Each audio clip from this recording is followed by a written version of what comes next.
భక్త మహాశైలకు.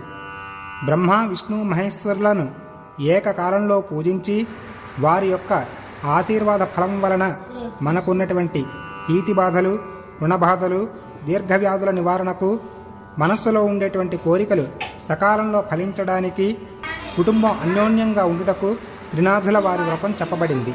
నిర్మలమైనటువంటి మనస్సుతో స్వామివారికి మేళా సమర్పించినట్లయితే మన కోరికలన్నీ సత్వరం ఫలిస్తాయి. త్రినాథ స్వామివారిని పురుష సూక్త విధానంగా పూజించినట్లయితే విశేష ఫలితం లభిస్తుంది. అందువలన పురుష సూక్త విధానంగా స్వామివారి మేళా వివరించబడినది.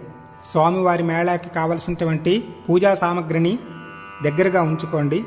పసుపు, కుంకుమ, తమలపాకులు, వక్కలు, కర్పూరం, అగరొత్తులు, అరటిపళ్ళు, కొబ్బరికాయలు, మామిడి కొమ్మలు, విడి పువ్వులు, బియ్యం, కొంచెం అక్షతలు కలుపుకుందుకి